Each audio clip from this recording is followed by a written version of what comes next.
ನೀಲಿ ಬಣ್ಣದ denim jeans, ಕಡುಗೆಂಪಿನ ಮೇಲೆ ನೀಲಿ ಚೌಕುಳಿ ಇರುವ ಶರ್ಟಿನಲ್ಲಿ ಅವನ ಹಾಲ್ ಬೆಳಪಿನ ಬಣ್ಣ ಎತ್ತಿ ಕಾಣ್ತಿತ್ತು. ಆಗ ತಾನೇ ಶೇವ್ ಮಾಡಿಕೊಂಡು ಸ್ನಾನ ಮಾಡಿದ್ದಾನೆ ಎಂದು ಅವನ ಸ್ವಚ್ಛವಾದ ಮುಖ, ಕೆನ್ನೆಯ ಇಕ್ಕೆಲದಲ್ಲಿ ಹಸಿರು ಛಾಯೆ ಹೇಳ್ತಿತ್ತು. ಸುದರ್ಶನ್ ಮಂದಾಕಿನಿಯನ್ನು ನೋಡಿ ನಸುನಕ್ಕ.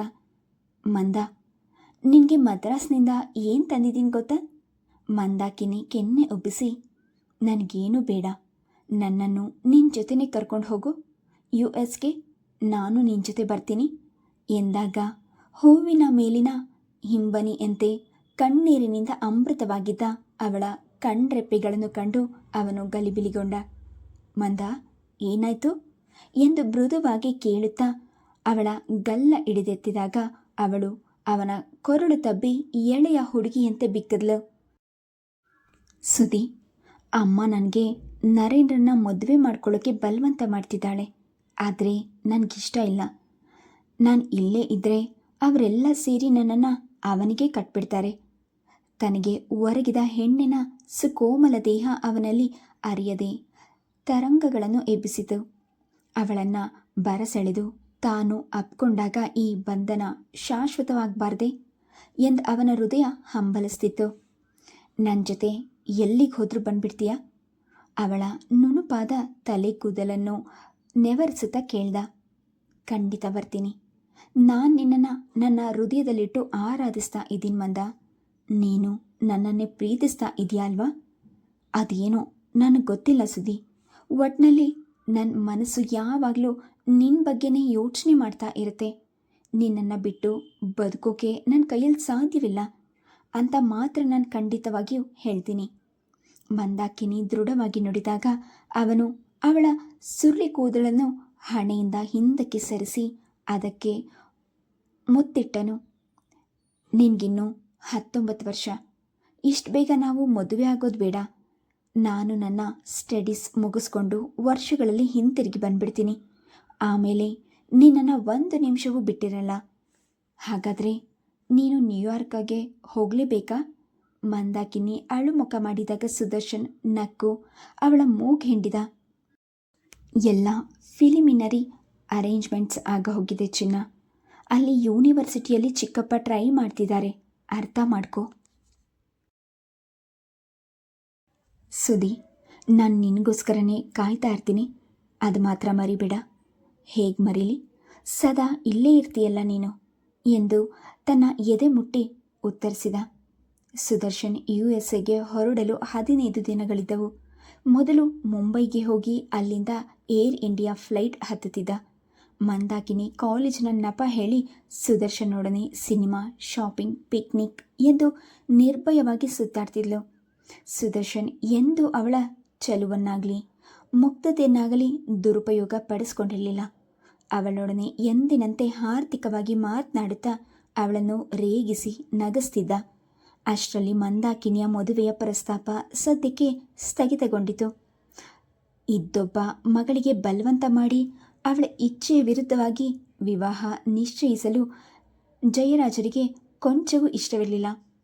ಇದರಿಂದಾಗಿ ರಾಧಮ್ಮನಿಗೆ ಮಗಳ ಬಗ್ಗೆ ತುಂಬ ಅಸಮಾಧಾನವಾಗಿತ್ತು. ಮಂದಾಕಿನಿ ಮಾತ್ರ ಅದ್ಯಾವುದನ್ನು ಲೆಕ್ಕಿಸದೆ ಸುದರ್ಶನನೊಡನೆ ಆರಾಮವಾಗಿ ತಿರುಗಾಡಿಕೊಂಡಿದ್ಲು.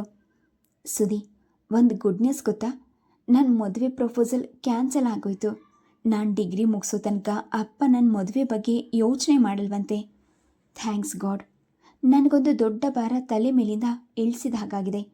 ಅವಳ ನಕ್ಷತ್ರದಂತೆ ಮಿನುಕ್ತಿದ್ದ ಕಣ್ಣುಗಳನ್ನು ನೋಡಿ ಸುದರ್ಶನ್ ಅಕ್ಕರೆಯಿಂದ ಅವಳ ಕೆನ್ನೆಗಿಂಡಿದ. ಹಾಗಾದರೆ ಕೋಸ್ಟ್ ಕ್ಲಿಯರ್ ಆಗಿದೆ?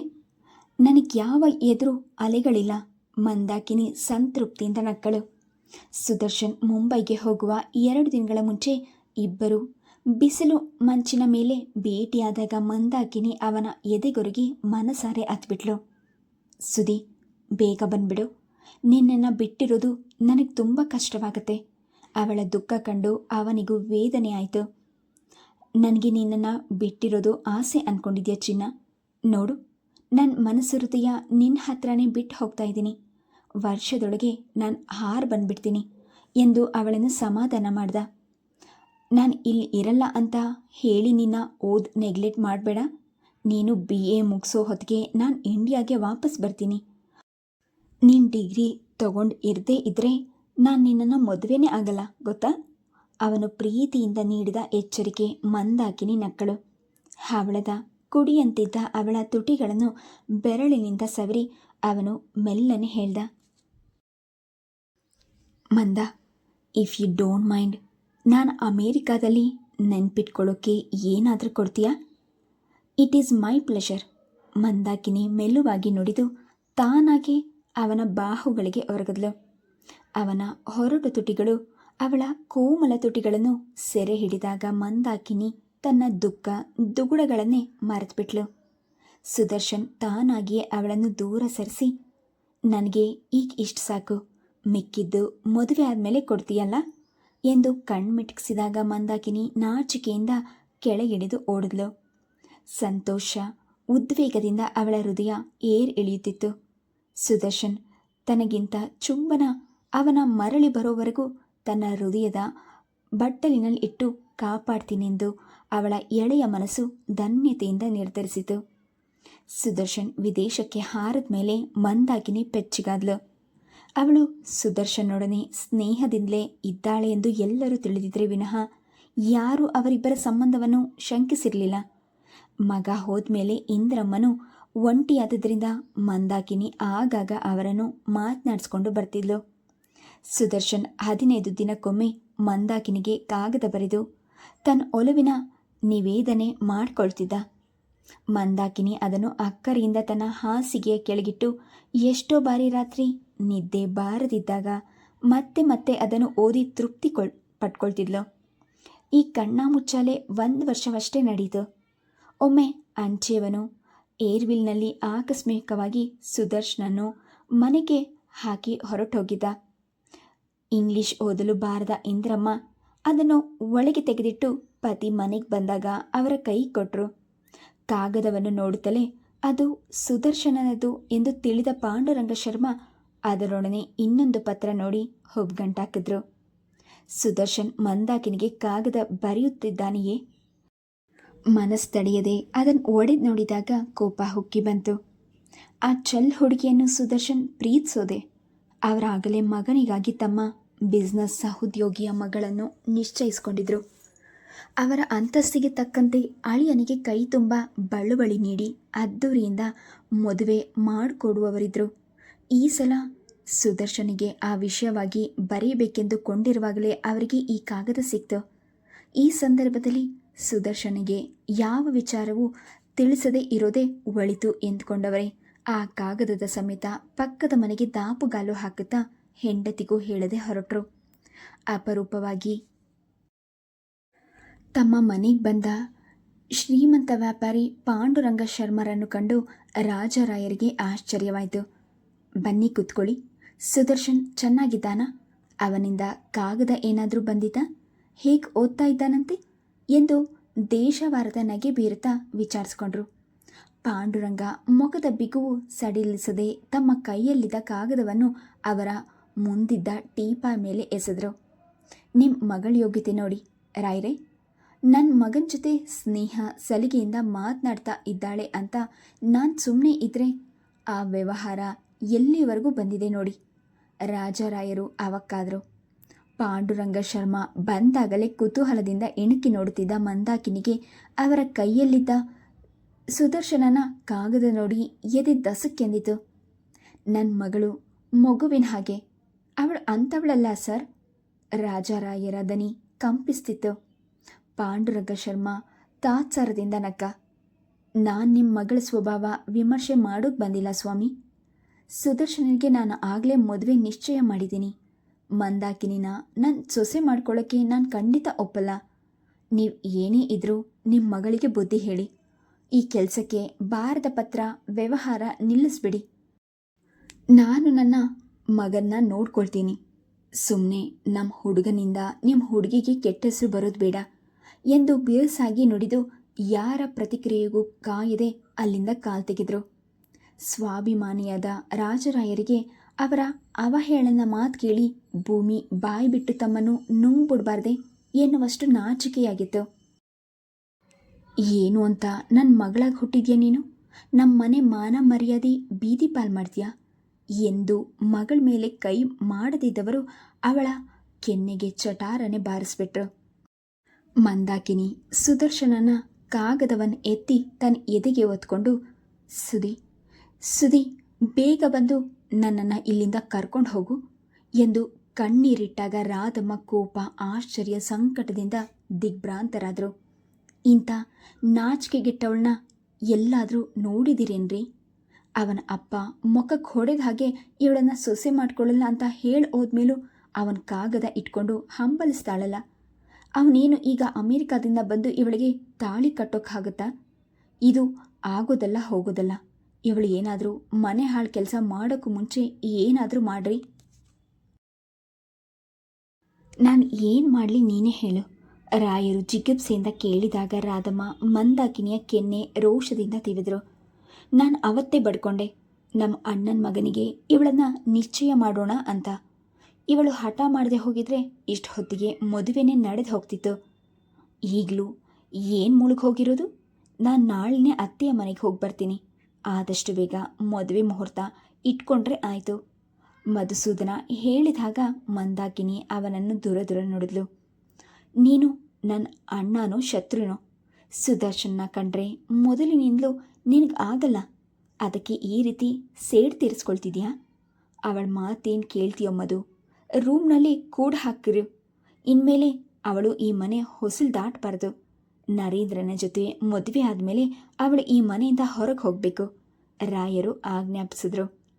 ಮಂದಾಕಿನಿಗೆ ಕೋಣೆಯಲ್ಲೇ ಅಜ್ಞಾತವಾಸವಾಯಿತು. ಸುದರ್ಶನನ ಕಾಗದ ಬಂದಾಗಲೆಲ್ಲ ಮನೆಯವರು ಅದನ್ನು ಹರಿದು ಎಸೆತಿದ್ರು. ಮಂದಾಕಿನಿ ತನ್ನ ದೇಹದ ಅವಿಭಾಜ್ಯ ಅಂಗವನ್ನೇ ಕಳಚಿ ಎಸೆದಷ್ಟು ಸಂಕಟವಾಗ್ತಿತ್ತು. ತಾನು ಮುಚ್ಚಿಟ್ಕೊಂಡಿದ್ದ ಕಾಗದಗಳನ್ನೇ ಓದಿ ಅಳ್ತಿದ್ಲು. ಅವಳ ಮದುವೆಗೆ ಯಾವ ವಿಘ್ನವೂ ಬರಬಾರ್ದೆಂದು ಮನೆಯ ಸಮೀಪದ ಛತ್ರದಲ್ಲಿ ಸರಳವಾಗಿ ಮಾಡಿ ಮುಗಿಸಬೇಕೆಂದು ನಿರ್ಧಾರವಾಗಿತ್ತು. ಮದುವೆಯ ಹಿಂದಿನ ದಿನ ಮಂದಾಕಿನಿ ಹೆತ್ತವರಲ್ಲಿ ಪರಿಪರಿಯಾಗಿ ಬೇಡಿದ್ಲು. ಮಂದ, ಇಷ್ಟು ವರ್ಷ ನನಗೆ ಒಬ್ಬಳೇ ಮಗಳು ಅಂತ ಮುಚ್ಚಟೆಯಿಂದ ಬೆಳೆಸಿದ್ದೀನಿ. ನಿನಗೆ ಈ ಮದುವೆ ಬೇಡ, ಆ ಹಾಳಾದವನೇ ಬಂದು ತಾಳಿ ಕಟ್ಟಬೇಕು ಅಂತ ಹಠ ಇದ್ರೆ ಒಂದು ಕೆಲಸ ಮಾಡು. ನಮ್ಮ ಎಲ್ಲರಿಗೂ ಒಂದು ತೊಟ್ಟು ವಿಷ ಕೊಟ್ಬಿಡು. ಆ ಮನೆ ಮರ್ಯಾದೆ ಬೀದಿಗೆ ಬರಬೇಕು ಅಂತ ನಾವೆಲ್ಲ ಕಣ್ಮುಚ್ಕೊತೀವಿ. ಆಗ ನೀನು ಬೀದಿಗಿಳಿದು ನಿನಗೆ ಇಷ್ಟ ಬಂದ ಹಾಗೆ ಕುಣಿದಾಡ್ಕೋ ಎಂದಾಗ ಮಂದಾಕಿನಿ ಅಳುತ್ತಾ ಒಳ ನಡೆದ್ಲು.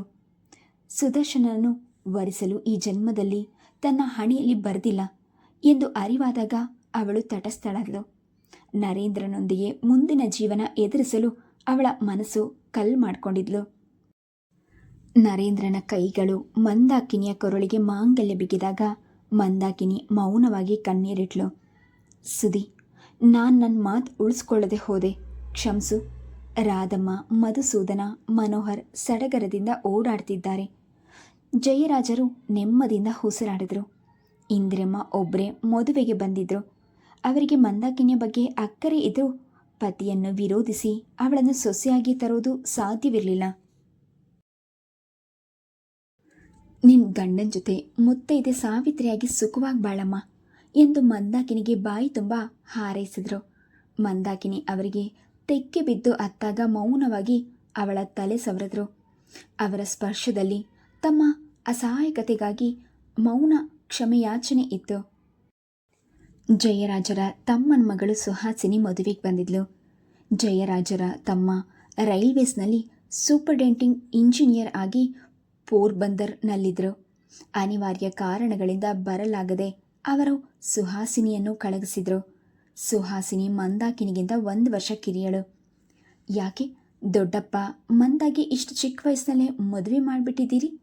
ಅವಳು ಡಿಗ್ರಿ ಮುಗಿಸೋವರೆಗೂ ಕಾದಿದ್ರೆ ಆಗ್ತಿರ್ಲಿಲ್ವಾ ಎಂದು ಬಂದವಳೇ ಜಯರಾಜರನ್ನು ತರಾಟೆಗೆ ತೆಗೆದುಕೊಂಡಿದ್ರು. ಜಯರಾಜರು ನಸುನಗೆ ಬೀರಿ, ಹೀಗೆ ಒಳ್ಳೆ ಸಂಬಂಧ ಸಿಕ್ಕಾಗ ಮಾಡಿಬಿಡಬೇಕು ಅನ್ನಿಸ್ತಮ್ಮ. ಈಗೇನಾಯಿತು?